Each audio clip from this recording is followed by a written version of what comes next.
이름으로 우리 주님을 예배하기 위해서 나오신 여러분들을 환영하고 또 축복합니다. 한 주간 우리의 삶을 좀 돌아보면 참 우리가 너무나 행복해하고 기뻐할 수만은 없었던 그런 한 주인 것 같습니다. 여러분들도 다 같이 아파하시고 또 생각하시고 경험하신 것처럼 한국이 힘들어하고 모든 세대가 안타까워하는 그런 주간을 보냈습니다. 참 우리에게 소망이 없어 보이고 어려워 보이는 이때에 그렇지만 우리는 감사할 수 있고 우리는 하나님께 나아갈 수 있는 것은 우리를 향하신 그 주님이 신실하시고 실수가 없으시고 또 어떠한 약속도 이루어 가시는 분이시기 때문입니다. 이제 새 찬양 좀 같이 배우고 그런 마음을 담아서 있는 찬양입니다. 그 찬양 같이 한번 배워보고 또 하나님께 예배하며 찬양하며 그렇게 좀 나갔으면 좋겠습니다.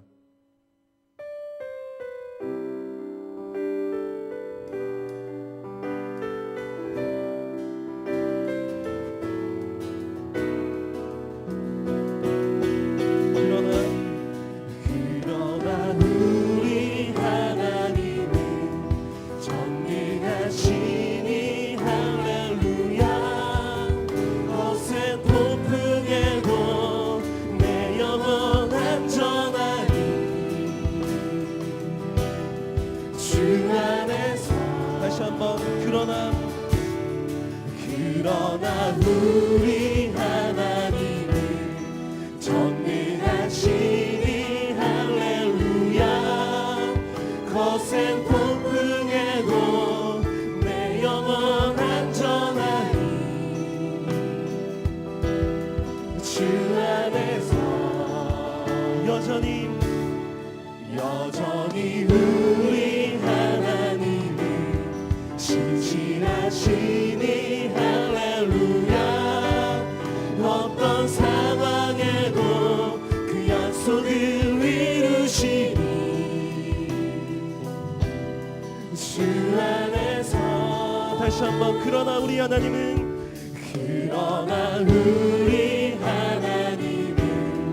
전능하시니 할렐루야. 거센 폭풍에도 내 영혼 안전하니 주 안에서 여전히 우리 하나님은 신실하시니 할렐루야. 어떤 상황에도 그 약속을 이루시니 주 안에서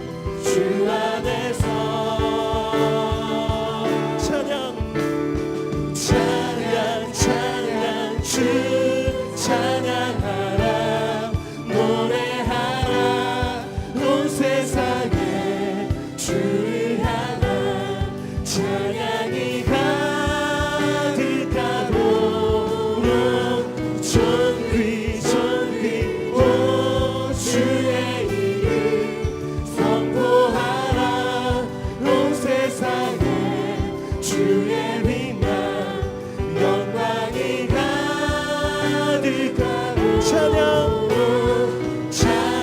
찬양 주 찬양하라 노래하라 온 세상에 주를 향한 찬양이 가득하도록 존귀 주의 이름 선포하라 온 세상에 주의 빛나 영광이 가득하고 찬양 찬양하라 노래하라 온 세상에 주를 향한 찬양이 가득하고 존귀 오 주의 이름 선포하라 온 세상에 주의 빛나 영광이 가득하도록.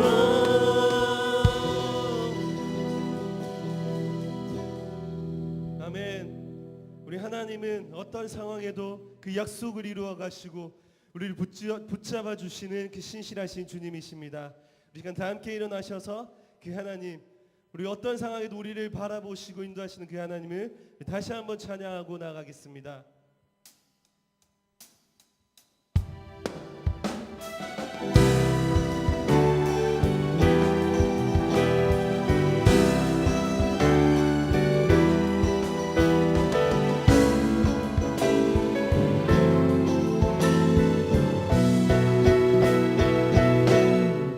정말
주님의 이로우심을 찬양합니다.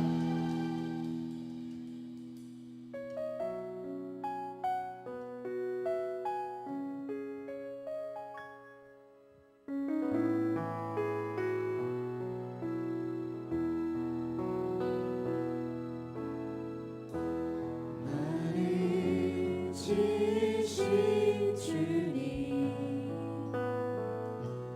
내 안에 계셔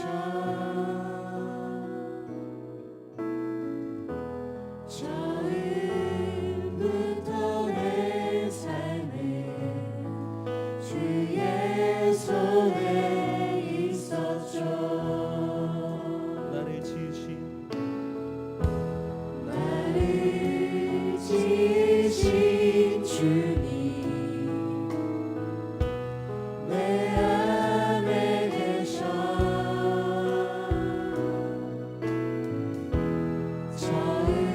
처음부터 내 삶은 그의 손에 있었죠. 나를 지으신 지으신 주님 내 안에 계셔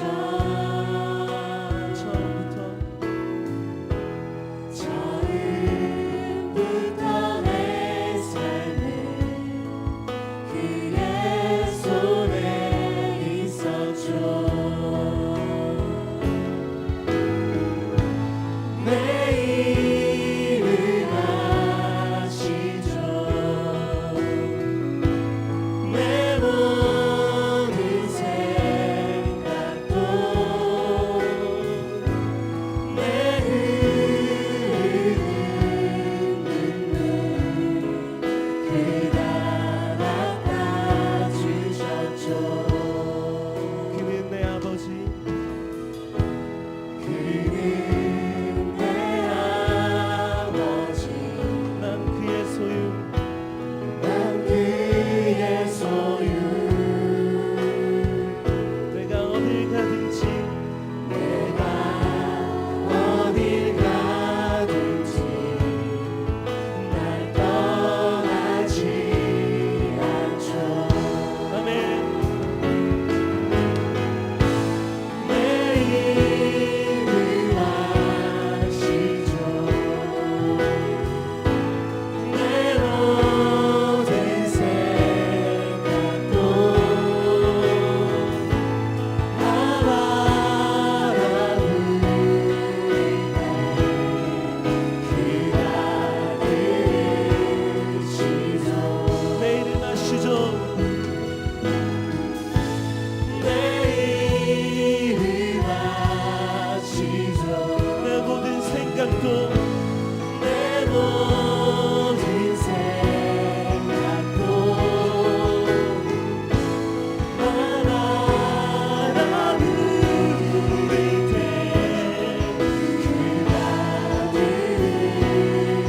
내 일을 아시죠.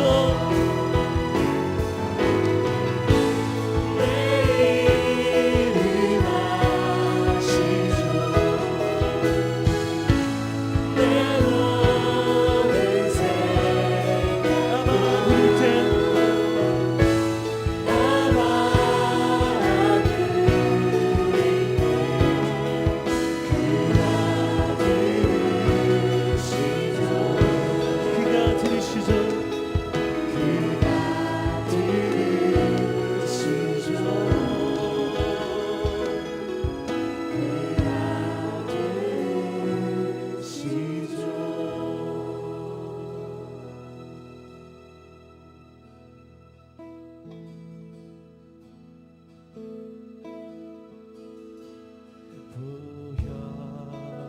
세상의 모든 헛된 외침보다 능력 있는 말씀 날 의롭다 하며 날 보호하시네. 예수의 보혈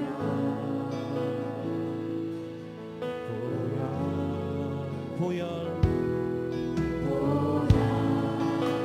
세상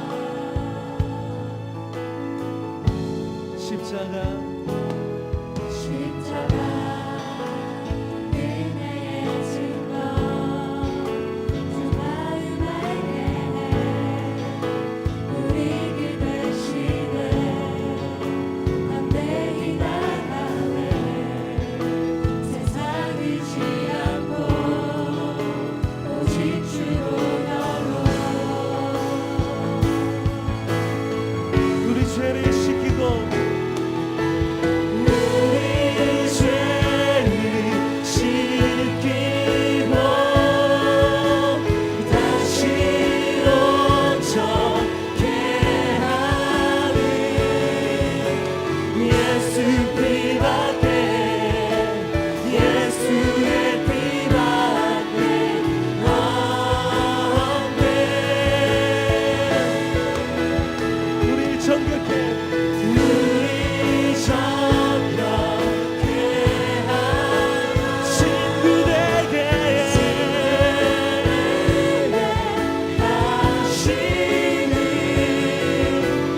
예수 피밖에 예수의 피밖에 없네. 우리 죄를 씻기고 우리 죄를 지키고 다시 온전케 하는 다시 온전케 하는 예수 피밖에 예수의 피밖에 없네. 우리 정결케 하여 우리 정결케 하여 친구에게 하시니 예수 피밖에 예수의 피밖에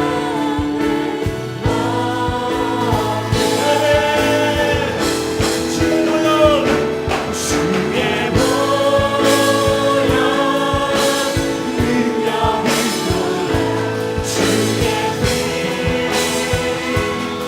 믿음으로 주의 보혈 그 어린 양이 매우 귀중한 피 마지막으로 주여 주의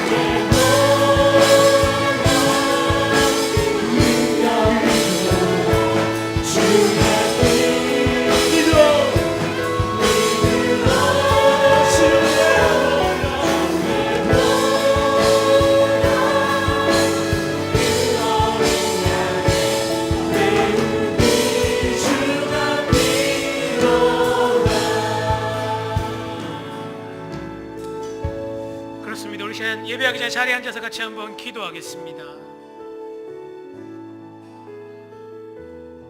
일주일간의 저의 삶과 제가 했던 행동, 말들을 돌아보면 그 거룩하신 하나님께 나아갈 수 있을까? 라는 마음의 부담감이 밀려오는 것이 사실입니다. 그러나 우리는 우리의 의로 산 것이 아니라 예수 그리스도의 그 보혈을 믿는 믿음으로 다시 산 줄 믿습니다. 우리가 이 시간 그 보혈을 의지함을 하나님께 예배할 것입니다. 주님, 내 공로가 아니라 이 시간도 여전히 날 위하여 십자가에 달려 죽으시고 부활하셔서 지금도 보좌 우편에 앉아서 우리를 위하여 기도하시는 그 예수님의 공로로 우리가 주님 앞에 담대히 나아갈 수 있습니다. 주님, 그 십자가 붙들고 제가 나아가게 하시고 찢어진 그 휘장 사이로 담대히 나아갈 때 주의 음성 듣는 귀한 시간 될 수 있도록 도와달라고 이 예배를 위해서 우리의 마음을 놓고 다시 한번 기도했으면 좋겠습니다. 기도하겠습니다. 하나님 아버지, 감사합니다. 하나님, 우리가 주님 앞에 서 있지만 주님께서 우리를 부르셔서 우리가 이 자리에 나오게 됐지만 하나님이 아니고서 우리는 서 있을 수도 없고 하나님을 알아갈 수도 없고 하나님을 예배할 수도 없는 사람입니다. 주님께 나아가는 우리의 모습을 나의 모습을 분명 주님의 아버지 그 보혈로 우리가 이 시간 서 있음을 고백합니다. 주님, 은혜를 베풀어 주시옵소서. 아버지, 함께하여 주시옵소서. 그 보혈의 능력이 있음을 고백합니다. 주님, 함께하여 주시옵소서. 주님, 은혜를 이루어 주시옵소서. 하나님의 말씀을 듣는 귀한 시간 되기를 원합니다. 도와주시옵소서. 이 시간 우리를 대표해서 이청년부 문지영 자매님께서 기도 인도해 주시겠습니다.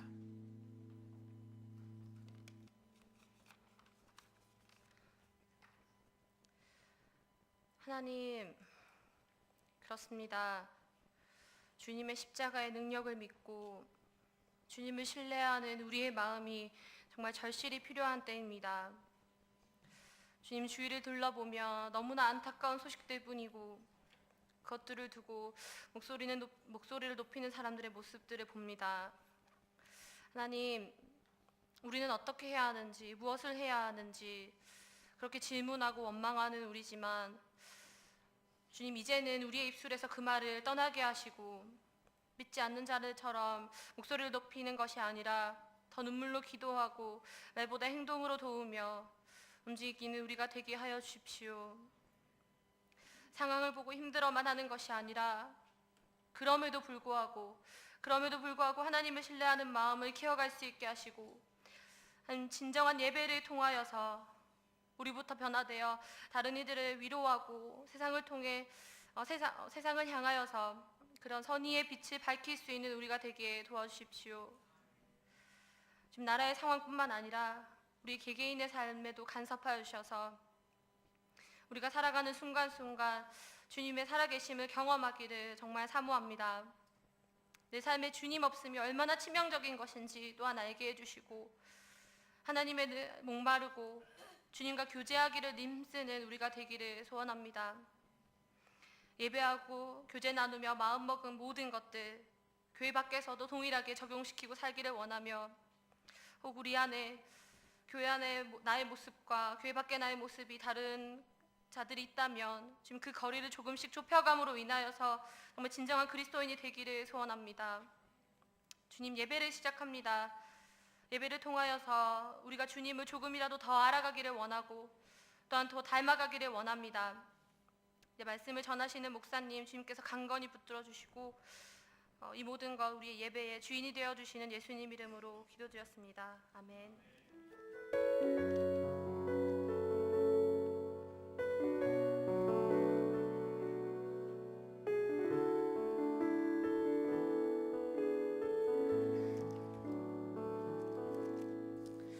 교회 앞에 몇 가지 알리겠습니다. 오늘 청년부들도 다 예배 후에 지역사회 섬기기에 동참하게 됩니다. 거리들이 좀 있어서 일청년부 같은 경우는 걸어가야 될 경우도 생기겠지만 예배 끝나고 또 다 참석하셔서 함께 지역에 그리스도의 사랑을 전한 귀한 시간이 되기를 원합니다.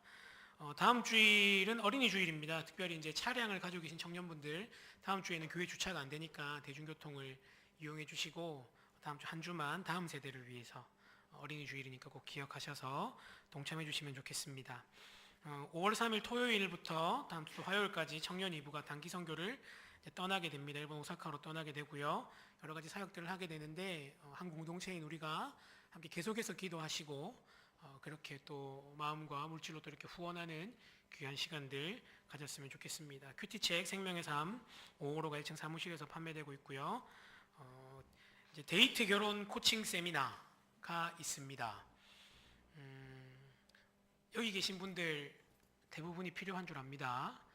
저를 빼고 거의 저랑 배 목사님 빼고 거의 다 필요하실 텐데 꼭 참석하셔서 혹자들이 물으시더라고요. 다른 교회에서도 많이 오냐고. 다른 교회에서 안 오면 의미가 없다. 이제 이런 얘기들을 하시는데 옆에 있는 사람들을 재발견하는 귀한 시간이 되기를. 하나님의 뜻은 어디 있는지 몰라요. 제가 우리 교회 자매랑 결혼한 거 아시죠? 모르세요? 저희 집사람이 저희 청년부 회장이었어요. 주께서 눈을 열어주시면 보이지 않던 것들이 보입니다. 역사심을 기대하시면서 사모하는 마음으로 신청해 주시면 좋겠습니다. 그리고 우리 교회 고등부 목사님으로 수고하시는 전영은 목사님 책이 나왔습니다. 5,000명을 먹이는 사람, 터치북스에서 나온 책인데 12,000원인데 만원에 판매하고 있습니다. 2층에서 판매를 지금 오늘 이제 오후 예배 끝나고 할 예정인데 저는 지금 벌써 아까 와가지고 한 190페이지 정도 읽었는데 보니까 다시 청소년을 향한 마음이 그러면 안 되는데 그게 덮었어요. 너무 청소년 향한 마음이 일어나가지고 돌아가야 될 것 같아서 덮었어요. 저는 아직 이거 다 읽으면 다시 청년 그만둬야 될 것 같아서 덮었는데 그만큼 우리 마음 가운데 다음 세대를 향한 비전들을 불러일으킵니다. 제가 농담이 아니고 정말이에요. 간다는 말은 아니고요. 그냥 그렇다고요. 책 꼭 사서 한번 읽어보시면 좋을 것 같아요. 그래서 꼭 읽어보시면 좋겠습니다. 같이 말씀 보겠습니다. 구약성경 창세기 37장입니다. 구약성경 창세기 37장 5절에서 11절까지 말씀. 제가 가진 구약성경 57페이지입니다. 창세기 37장 5절에서 11절까지 말씀. 제가 먼저 한 절 읽고 여러분 한 절 읽고 교독하겠습니다. 요셉이 꿈을 꾸고 자기 형들에게 말하매 그들이 그를 더욱 미워하였더라.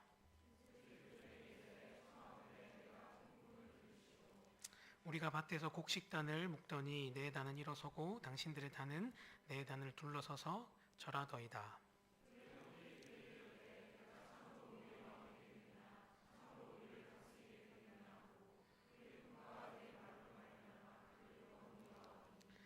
요셉이 다시 꿈을 꾸고 그의 형들에게 말하여 이르되 내가 또 꿈을 꾼즉 해와 달과 11별이 내게 절하더이다 하니라.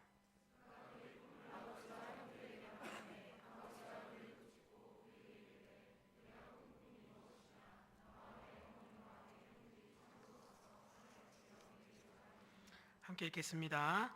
그의 형들이 시기하되 그의 아버지는 그의 아멘. 오늘 말씀을 전해주실 목사님은 이복수 목사님이십니다.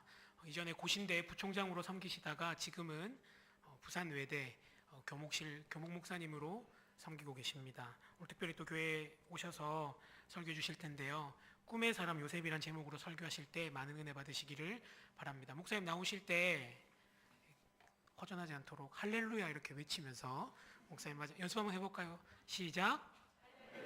예, 그렇게 하는 겁니다. 목사님 나오셔서 말씀 전해주시겠습니다.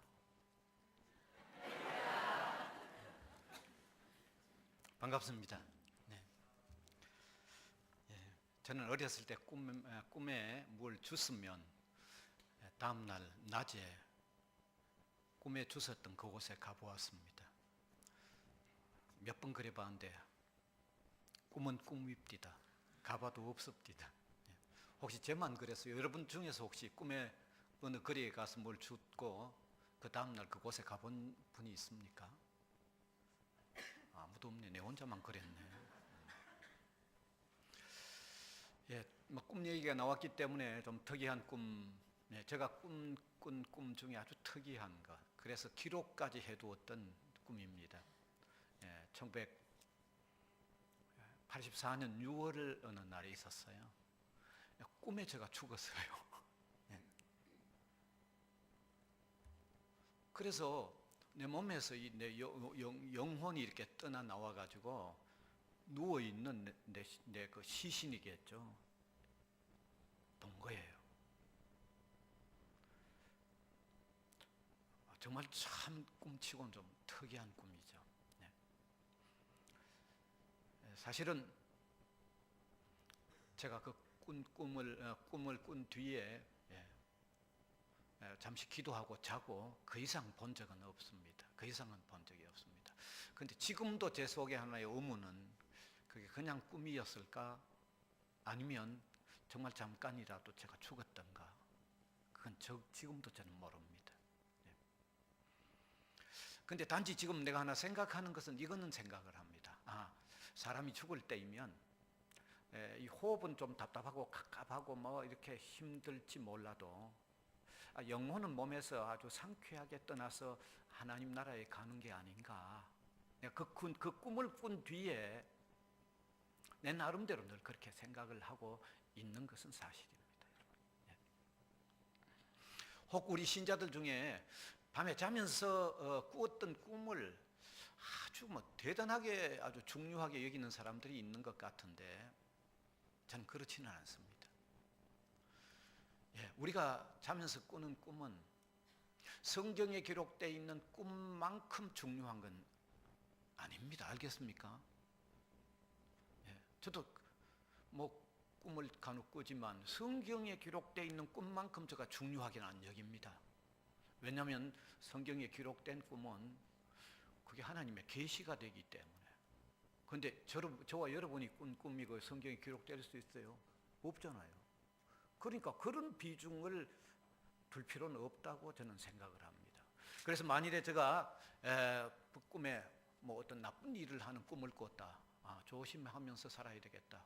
죄 짓지 않으려고 애를 써야 되겠다 하는 생각은 합니다. 그런데 밤에 꾼 꿈 중에서 사나운 꿈이 좀 사나웠다고 해서 어떤 일을 제가 하는 일을 하러 안 간다든지 어디에 가야 될 것을 안 간다든지 그런 적은 거의 없습니다. 제가 그래 본 적은 없습니다. 오늘 우리는 꿈의 사람 요셉을 통하여 말씀하시는, 이건 기록된 하나님의 계시죠. 이게 기록되어 있는 거니까 우리가 꿈하고는 차원이 다르다는 얘기죠. 예. 계시로서의 요셉의 꿈 혹은 꿈의 사람 요셉을 통해서 하나님의 뜻을 발견하려고 합니다.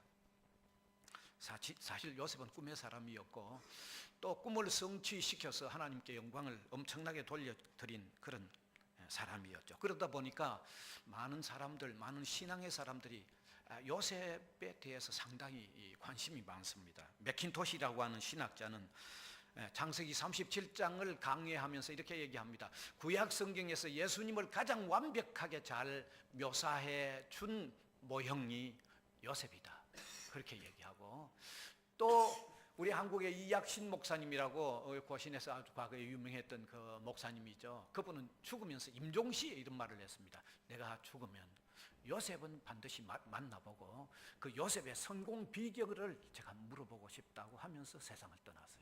아마 그분이 평소에 요셉에 대한 어떤 이 감동, 이게 얼마나 있었으면 죽으면서도 그 말하고 임종을 그 말로 했겠어요. 자, 그래서 우리는 이 시간에 요셉에게 꿈을 주신 분이 요셉의 삶 속에 어떻게 역사하셨던가를 한번 발견하자는 거죠. 여러분, 요셉 하면 누굽니까? 요셉은 우리 믿음의 조상이라고 불리우는 아브라함, 그 아브라함의 아들이 누굽니까? 이삭이고, 그 이삭의 아들이 누굽니까? 야곱이죠. 그 야곱이 12아들을 낳았는데 그 중에 11번째 아들이 요셉이죠. 그런데 이 요셉은 어렸을 때부터 이상한 꿈을 꾸곤 했습니다.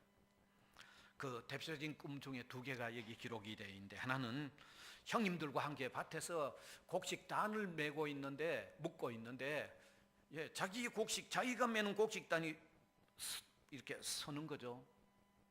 형님들이 메던 곡식단이 둘러서서 자기가 메던 곡식단을 향해서 절하는 이런 꿈을 꾸었죠. 그 다음에 다른 꿈 또 하나 있는데, 그것은 하늘의 해와 달과 11개의 별이 요셉을 향해서 절을 하더라는 거죠. 이러한 꿈을 꾼 요셉은 이 꿈 이야기를요, 마음속에 조용히 담아둘 수가 없었어요. 조용히 담아두고 견딜 수가 없었어요. 그러니까 다시 말씀드리면 조용히 담아둘 수가 없었던 거죠. 그래서 가족들이 모여있는 곳에서 이 꿈 얘기를 한 겁니다. 조용히 담아둘 수가 없어서. 그리고 이 이야기를 하고는 요셉 스스로 아마 이건 이런 의미가 아닙니까? 아닐까요? 자기가 스스로 해석을 하지도 않았고, 형님들에게나 부모님에게 이 의미가 뭘까요? 그 의미를 물어보지도 않았는데 요셉을 미워하기 시작한 거예요. 그 의미가 그들 속에 쉽게 모시겠다고 하는 감이 갔기 때문이죠. 뭐 물어보지도 않았어요. 의미가 뭔지 한번 해석해 주세요, 뭐 이런 적도 없었는데 미워한 거죠. 왜 그랬을까요? 그들 스스로가 그 의미를 쉽게 이해할 수가 있었기 때문이죠. 해와 달과 그리고 11별이라고 했기 때문에 틀림없이 부모님과 그 12형제 중에 요셉 빼면 11하죠. 앞으로 요셉에게 절을 하게 될, 요셉을 뭔가 이렇게 높이 숭상하게 될 그것을 받아들였기 때문이죠. 그리고 곡식단, 형님들의 곡식단이 이 요셉의 곡식단을 향해서 절을 한다는 것도 형님들이 앞으로 요셉에게 절을 할 것을 아마 그렇게 쉽게 이해했기 때문이죠. 바로 요셉은 이러한 꿈을 꾼 후에 그 가정에 엄청난 시련이 불어닥쳤습니다. 형들은 그와 같은 꿈의 내용은 일어나지 않아야 한다고 생각을 하는 거죠. 그와 같은 꿈의 내용은 일어나면 안 된다고 생각을 합니다. 원천적으로 봉쇄를 시작했습니다. 그래서 형들이 그 요셉을 애국으로, 이집트로 팔아버렸던 거죠. 그리고 형들은 양을 잡아서 요셉의 옷을 벗긴, 그 요셉의 옷을 갈갈이 찢어가지고는 양을 잡아서 그 피를 옷에 바르고 그걸 들고 누구에게 왔어요? 아버지에게 온 거죠. 아버지, 요셉의 옷 맞죠? 우리가 오는 길에서 발견했어요. 아마 짐승이 뜯어먹은 것 같습니다. 그 말을 듣는 아버지 마음이 어떻겠어요? 엄청난 시련을 남겨주죠. 엄청난 고통을 남겨주죠. 네. 여러분, 자식이 하나 죽었는데 그냥 죽은 게 아니고 짐승이 뜯어먹어 죽었다고 생각을 하면 소름 끼치는 일 아니겠어요? 아마 잊혀질 수 없는 엄청난 아픔을 남겨주었죠. 결국 요셉은 그들의 시야에서 사라져버렸고, 아버지에게 요셉은 눈물의 여생을 살도록 만드는 아들로만 남아있었던 겁니다. 끝난 거죠. 그런데 역사의 다른 한편에 요셉이 살아나기 시작한 거예요. 그 요셉이 이집트에서 총리가 되는 거죠. 총리가 되어서 그 동족을 어려운 상황에서 구원해내는 역사를 일으키죠. 물론 이 본문은 아주 가장 중요한, 이 본문이 우리에게 주는 가장 중요한 메시지는 하나님께서는 자기 백성들을 어떤 시련 가운데서 어떻게 구원해내는가 하는 redemptive history라고 하죠. 구원 역사를 여기 의미하죠. 이게 핵심입니다. 이 핵심뿐만 아니라 여기에서 다시 우리에게 또 한 번 알려주는 것은 우리 젊은이들의 삶에 하나님께서는 어떻게 비전을 주시고 어떻게 살게 해주시는가를 또한 교훈해 주시는 것도 포함되어 있는 거죠. 우리가 이 사실을 통해서 발견할 수 있는 것은 비전, 꿈 혹은 이상은 하나님으로부터 온다는 사실입니다. 하나님으로부터 온다는 사실입니다. 여러분, 사람에게 있어서 이상이나 꿈이나 비전, 이것은 반드시 필요하죠. 너무너무 중요하죠. 그래서 사람이 꿈이 있느냐 없느냐에 따라서 삶이 다를 수밖에 없고요. 또 꿈을 가지되 얼마나 큰 꿈을 가지고 있느냐, 얼마나 작은 꿈을 가지고 있느냐에 따라서 그 삶이 다를 수밖에 없습니다. 여러분, 그게 마음에 품어져 있는 건데 그게 마음에 품은 게 있는 사람하고 없는 사람하고 삶이 어떻게 같아요? 같을 수가 없죠. 당연히 다르죠. 당연히 다르죠. 성경 잠언 29장 16절에 보면 묵시가 없으면 백성이 방자히 행한다. 여기 묵시라는 게 바로 꿈이고 이상이 비전이죠. 이거 없으면 그냥 되는 대로 산다 그 말이잖아요. 되는 대로 사는데 어떻게 잘 살겠어요? 톨르라고 하는 사람은 꿈꾸는 힘이 없는 사람은 사는 힘이 없는 사람이라고 얘기했고, 지난날 우리 한국의 대학생들을 많이 그리스도교로 인도해 갔던 김중곤 박사 같은 분은 꿈이 없는 민족은 망한다고 그랬잖아요. 꿈 없는 민족은 망한다고 그랬어요. 얼마나 중요합니까? 오늘 우리 그리스도 안에 있는 우리 젊은이 여러분, 우리가 정말 하나님으로부터 오는 비전이 있느냐에 없느냐에 따라서 삶이 완전히 다를 수밖에 없다는 거예요. 우리의 삶에도 마찬가지예요. 그런데 우리 그리스도인이 가지는 참된 비전은 하나님으로부터 옵니다, 여러분. 하나님으로부터 옵니다. 여기 요셉의 꿈을 우리가 한번 봅시다. 이건 요셉이 그냥 단순한 평범한 그런 이야기 아니에요. 그런 꿈 이야기가 아니에요. 그럼 성경에 기록될 필요가 없잖아요. 그에게 주어진 꿈은 그의 삶에 주어진 비전입니다. 그런데 이 요셉에게 주어진 이 비전은 요셉 스스로에게서 나온 게 아니고 하나님께서 그에게 주셨다는 거예요. 하나님이 그에게 주신 거예요. 예. 그것은 결코 자신이 원해서 받은 게 아니고 하나님이 주신 것을 그가 받은 거예요. 여러분, 성경은 하나님께서 이상을 보며 꿈을 꾸게 한다고 말씀하고 있습니다. 요엘서 2장 28절에 보면 그 후에 내가 내 영을 만민에게 부어주리니 너희 자녀들이 장래 일을 말할 것이며 너희 늙은이는 꿈을 꾸며 너희 젊은이는 이상을 볼 것이라고 꿈, 이상, 비전 다 얘기하고 있잖아요. 여러분, 우리 그리스도인이 그리스도를 위하여 살려고 하는 마음에 열기가 생기면, 그 마음에 열기가 생기면 하나님께서 반드시 그에게 비전을 주십니다. 꿈을 반드시 주십니다. 예. 어떤 특정인만 주시는 게 아니에요.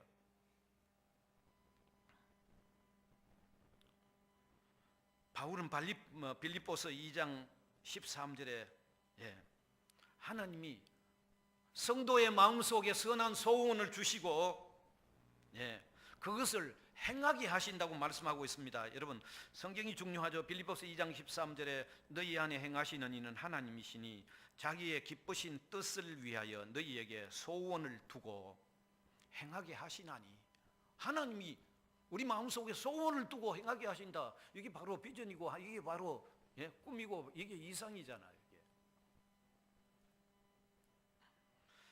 정말 우리가 그리스도 안에서 그리스도를 위하여 살려고 하는 마음속에 삭이 트고요. 그리스도를 위해서 한번 살아보려고 하는 그 마음에, 그 삭튼 그 마음에 그게 열기가 되어져 갈 때 반드시 하나님께서 주시는 도전과 비전을 반드시 받는다는 거예요. 반드시 받는다는 거예요. 제가 어리석게도 저 얘기를 좀 한번 할까요? 저 얘기하는 거 제가 별로 안 좋아합니다. 양해를 구하고 할게요. 제가 사실 유학을 참 늦게 갔어요. 39에 제가 유학을 갔어요. 다른 사람 다 마치고 와서 교수할 때 제가 그때 떠났잖아요. 그래서 8년 한 6개월 동안의 유학 생활을 하고 이제 마지막 논문을 제출해서 논문 심사가 통과가 됐어요. 마침 그때 고신대학에서 이 선교학과, 국제문화선교학과, 그때는 선교 언어학과인데 학과가 처음 만들어져서 교수 채용한다는 소식을 제가 포체프스트룸에 있으면서 들었어요. 졸업식은 아직 남아 있는데 제가 현지에서 필요한 서류를 보내서 교수 채용에 서류를 제가 보내려고 했는데 후배들이 이런 일은 여기서 하면 안 된다. 지금 좀 어렵지만 들어가서 다 하는 게 좋겠다고. 그래서 졸업식을 앞에 두고 제가 와서 필요한 서류를 다 하고 심사를 하고 교수가 됐어요. 이제 교수가 됐다는 통보를 제가 받았죠.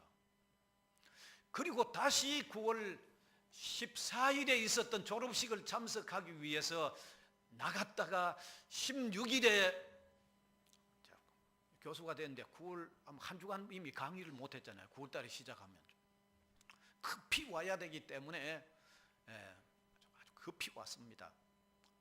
제가 고향이요 구룡포입니다.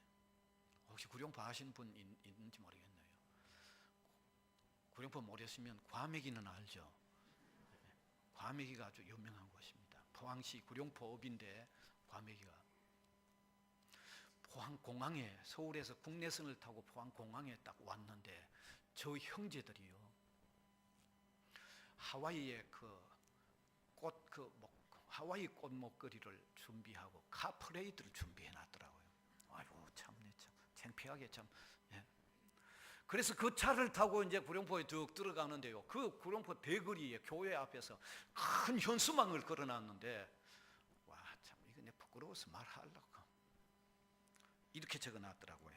축환영 구룡포 사람 신학 박사 이목수 고신대 교수 이래 놨더라고요. 참 창피하더라고요. 그게 집에 얼른 들어가서 교회가 그걸 걸었기 때문에 제가 교회 담임 목사님에게 전화를 걸어가지고 목사님 그 현수막 좀 빨리 제발 떼주세요. 거기 걸려 있으면 좀 못 나갑니다. 그래서 사정사정해서 현수막을 띄게 떼어내기는 했죠.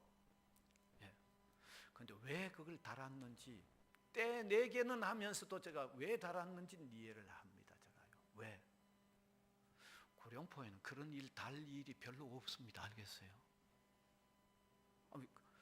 구룡포에 박사가 되고 교수가 되고 이런 일이요. 거기 좀처럼 없습니다. 정말 안 믿네. 거의 좀처럼, 여기서 부산에 그런 거 담으면 온 거리에 다 달릴 거 아니에요? 온 거리에 그런 일이 한두 가지겠어요? 좀처럼 없기 때문에 한두 번 있었는가 모르겠어요. 좀처럼 없었기 때문에 달아둔 거예요. 왜 제가 이런 부끄러운 이런 얘기를 하는가 하면, 왜 이런 얘기를 하는가 하면 사실 내가 예수님을 영접하기 전에 제가 소박하게 가졌던 꿈은 전혀 아니었어요. 전혀 아니었다고요. 제가 소박하게 가졌던 꿈은요, 저희 아버님이 조그마한 주물 공장을 하나 하셨어요. 샘을 녹여가지고 배 선박 기계 만드는 조그만 공장을, 제가 장남이잖아요. 제가 가졌던 꿈은 그 아버지 공장 조그마한 그거 물러받는 그 이상도 그 이하도 다른 게 절대 아니었어요. 그런데 예수 그리스도를 영접하고 나서 주님께서 나를 위하여 대신 돌아가 주셨고 내가 그분으로 통해서 영원한 생명을 얻었다는 이것이 내한테 와 닿으니까 조금 값 있게 살아야겠다, 조금 더 뜻있게 살아야 되겠다라고 하는 마음이 사기 터기 시작을 하는데, 그때부터 들려지는 하나님의 말씀, 그때부터 들려지는 이 일켜여지는 하나님의 말씀이 나로 하여금 흐지부지하게 살면 되는 게 아닌 것으로 제게 와지더라는 거예요. 절대로 흐지부지하게 살면 안 되는, 의미 없이 살아서는 안 되는, 보다 가치 있고 뜻있게 살아야 되겠다고 하는 말씀으로 설교를 들어도, 말씀을 읽어도 그렇게 오더라는 거예요. 그러니까 제가 여러분에게 말씀하는 것은, 이것은 특정 어떤 사람에게 오는 게 아니고 정말 하나님의 말씀, 정확무오한 하나님의 말씀으로, 정확무오한 하나님의 말씀으로 받아들인 성도라고 하면 하나님께서 비전을 주시죠. 하나님이 이상을 주시죠. 하나님 꿈 주시잖아요. 여러분 안 믿으십니까? 하나님이 주세요. 신학자요, 철학자요, 의사이며 음악가였던 슈바이처는 그의 삶에 심어진 꿈에 대해서 간단하게 이렇게 얘기하죠. 내가 18살이 되었을 때 아버지는 내 소원을 들어주어 신약 성경 한 권을 사주었다. 나는 그것을 열심히 읽었다. 슈바이처가 하나님의 말씀 열심히 읽었던 게 바로 이런 꿈을 가졌다는 거예요. 영국의 유명한 정치가 글래드스턴 경이 뭐라고 얘기합니까? 자기가 아는 위인, 정말 위대한 사람 95명 중에 87명은 성경과 관련된 성경의 토대 위에서 삶을 산 사람들이라고 얘기하잖아요.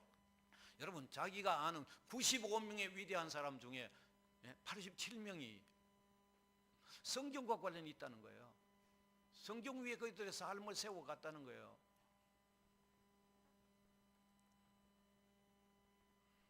우리가 그리스도 안에 있으면, 그리스도를 위해서 한번 살아보려고 하는 열의가 마음속에서 뜨거워지면 하나님께서 반드시 꿈을 주신다는 것 믿으시길 바랍니다. 반드시 주십니다. 어떤 특정인에게만 주는 게 아니에요. 반드시 주십니다.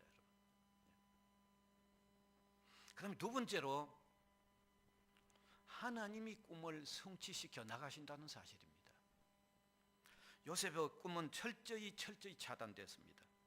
그의 꿈 이야기는 그의 가정에 엄청난 소요를 몰고 왔죠. 그의 꿈 이야기를 들은 형제들은 원천적인 봉쇄를 시작했잖아요. 꿈의 실현을 막는 게 아니라 꿈꾼 당사자를 눈앞에서 없애버린 거죠. 철저히 차단한 거죠. 꿈의 당사자 요셉은 꿈 때문에 엄청난 고난의 삶이 시작됐습니다. 애굽에 팔려가 종생활을 했고 억울하게 주인의 누명을 써서 강간미수로서 감옥에도 갇혔죠. 여러분, 우리가 이미 성경으로 통해서 요셉이 죽을 고생을 하고 그런 그 어려움을 겪으면서 하나님이 총리가 되게 해주셨다는 내용을 우리가 아니까, 요셉의 그 엄청난 그 고난이 결국 그런 성공을 가져왔다, 우리가 결론을 아니까 그렇게 생각하죠. 만일 요셉이 총리가 된 것을 우리가 모르고 요셉이 그 고난의 과정만 우리가 알면, 요셉이 과연 꿈을 성취시켜 가고 있다고 감히 말할 사람이 누가 있겠어요? 여러분 한번 물어봅시다. 요셉의 형님들이 요셉 팔아놓고, 그래 우리는 요셉 팔았는데 요셉은 어딘가 꿈을 이루어 가고 있을 거라고 생각했겠어요, 안 했겠어요? 대답 안 하면 나도 내려갈래요. 정말. 그래 생각했겠어요? 안 했겠어요? 그래 생각 못 하잖아요.